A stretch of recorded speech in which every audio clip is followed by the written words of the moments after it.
ತಾಯಿ ತನ್ನ ಮಗಳನ್ನ ಉಸಿರುಗಟ್ಟಿಸಿ ಇಲ್ಲಿ ಕೊಂದಿದ್ದಾಳೆ. ಈ ರೀತಿಯಾಗಿ ಕೊಲೆ ಮಾಡೋದಕ್ಕೆ ಕಾರಣ ಆದ್ರೂ ಏನು ಗೊತ್ತಾ? ಇದು ಒಂದು ಸುಂದರವಾದಂತ ಕುಟುಂಬ. ವೈಟ್ ಫೀಲ್ಡ್ ಹತ್ರ ಲೊಕೇಟ್ ಆಗಿರುವಂತ ಈ ಮನೆಯಲ್ಲಿ ಗಂಡ ಹೆಂಡತಿ ಇಬ್ಬರು ಮಕ್ಕಳು ಜೊತೆಗೆ ಅತ್ತೆ ಮಾವನ ಜೊತೆ ಸಂಸಾರವನ್ನ ಮಾಡ್ತಾ ಇರ್ತಾರೆ. ಇಲ್ಲಿ ಚಂದ್ರಶೇಖರ್ ಮತ್ತು ಸುವರ್ಣ ಅನ್ನುವಂತ ಗಂಡ ಹೆಂಡತಿ ತನ್ನ ಮಗಳಾದಂತ ಕಾರುಣ್ಯ ಜೊತೆ ಜೀವನ ಮಾಡ್ತಾ ಇರ್ತಾರೆ. ಇದ್ರ ಜೊತೆಗೆ ಚಂದ್ರಶೇಖರ್ ಅವರ ತಂದೆ ತಾಯಿ ಕೂಡ ಒಂದೇ ಮನೆಯಲ್ಲಿ ವಾಸ ಮಾಡ್ತಾ ಇರ್ತಾರೆ.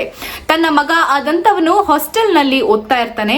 ಆದ್ರೆ ಇಲ್ಲಿ ಏನಾಗುತ್ತೆ ಅಂತ ಅಂದ್ರೆ, ಸುವರ್ಣ ಮನೆಯಲ್ಲಿ ಯಾವುದೇ ರೀತಿಯಾದಂತಹ ಹಣಕಾಸಿನ ವಿಚಾರವಾಗಿ ಒಂದೊಂದು ರೂಪಾಯಿಗೂ ತನ್ನ ಮಾವನಿಗೆ ಲೆಕ್ಕವನ್ನ ನೀಡಬೇಕಾಗುತ್ತೆ. ಹೊರಗೆ ಹೋಗ್ತೀನಿ ಅಂತ ಅಂದಾಗ ತನ್ನ ಮಾವ ಕಳಿಸೋದಿಲ್ಲ. ತನ್ನ ಮಾವ ಅತಿ ಜಿಪುಣ ಅಂತ ಹೇಳಿ ಇಲ್ಲಿ ಸುವರ್ಣ ಮನಸ್ಸಲ್ಲಿ ನೊಂದಿರ್ತಾಳೆ. ಇಲ್ಲಿ ಒಮ್ಮೆ ಏನ್ ಮಾಡ್ತಾಳೆ ಅಂತ ಅಂದ್ರೆ, IPL ಮ್ಯಾಚ್ ನೋಡಿ ತಡವಾಗಿ ನಿದ್ದೆ ಮಾಡಿದಂತ ಸುವರ್ಣ ಮತ್ತು ಕಾರುಣ್ಯ ಇವರಿಬ್ರು ಕೂಡ ಒಂದು ರೂಮಿನಲ್ಲಿ ಮಲಗಿರ್ತಾರೆ. ಮಾರನೇ ದಿನ ಚಂದ್ರಶೇಖರ್ ಆಫೀಸ್ಗೆ ಹೋಗುವಂತ ಸಂದರ್ಭದಲ್ಲಿ ಬಾಗಿಲು ತಟ್ಟಿದಾಗ ಇಬ್ರು ಕೂಡ ತೆಗಿಯೋದಿಲ್ಲ. ರಾತ್ರಿ ಲೇಟ್ ಆಗಿ ಮಲಗಿರ್ಬೋದು, ಅದಕ್ಕೆ ಈ ರೀತಿಯಾಗಿ ಮಾಡ್ತಾ ಇದ್ದಾರೆ ಅಂತ ಹೇಳಿ ಅವ್ರನ್ನ ಡಿಸ್ಟರ್ಬ್ ಮಾಡದೆ ಆಫೀಸ್ಗೆ ತೆರಳ್ತಾನೆ. ಅದಾದ ನಂತರ ಬೆಳಿಗ್ಗೆ 11 ಗಂಟೆ ಸುಮಾರಿಗೆ ಕಾಲ್ ಮಾಡಿದಾಗ ತನ್ನ ಹೆಂಡತಿ ಕಾಲ್ ಪಿಕ್ ಮಾಡ್ತಾ ಇಲ್ಲ ಅಂತ ಹೇಳಿ ಹತ್ತಿರದಲ್ಲಿದ್ದಂತಹ ಸಹೋದರನಿಗೆ ಕಾಲ್ ಮಾಡಿ ಅವರಿಗೆ ಮನೆಯಲ್ಲಿ ಹೋಗಿ ನೋಡೋದಕ್ಕೆ ಹೇಳ್ತಾರೆ. ಆಗ ಸಹೋದರ ಬಂದಿ ಡೋರನ್ನ ತೆಗೆದಿ ಒಳಗ್ ಹೋದಾಗ ಅಲ್ಲಿ ಕಾರುಣ್ಯ, ಮಗಳಾದಂತ ಕಾರುಣ್ಯ ಅಲ್ಲಿ ಬೆಡ್ ಮೇಲೆ ಶವವಾಗಿ ಮಲಗಿರ್ತಾಳೆ. ಜೊತೆಗೆ ತನ್ನ ಅತ್ತಿಗೆ ಆದಂತಹ ಸುವರ್ಣ ಇಲ್ಲಿ ಫ್ಯಾನ್ಗೆ ನೇಣಿಗೆ ಶರಣಾಗಿರ್ತಾಳೆ. ಈ ರೀತಿಯಾಗಿ ಸತ್ತಿರಕ್ಕೆ ಕಾರಣ ಏನು ಅಂತಾನೆ, ತನ್ನ ಮಾವ ಜಿಪಣ ಆಗಿರ್ತಾನೆ.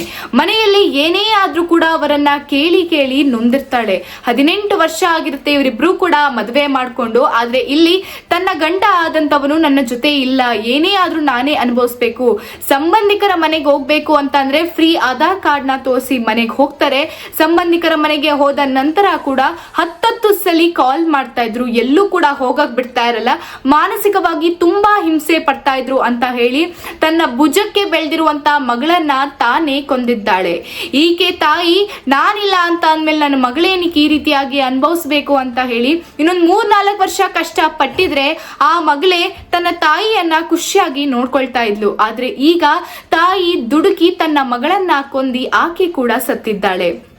ಈ ವಿಚಾರವಾಗಿ ಸಂಬಂಧಿಕರು ಹೇಳೋದಾದ್ರು ಏನು ಅಂತ ಅಂದ್ರೆ, ತುಂಬಾ ನೋವನ್ನ ಸುವರ್ಣ ಇಲ್ಲಿ ಅನುಭವಿಸುತ್ತಾಳೆ. ತನ್ನ ಮಾವ ಒಬ್ಬ ಜಿಪುಣ ಅಂತ ಹೇಳಿ ಅನುಭವಿಸಿದಂತ ನೋವು ಇಂದು ಸಂಬಂಧಿಕರು ಕಣ್ಣೀರಿಡ್ತಾ ಇದ್ದಾರೆ.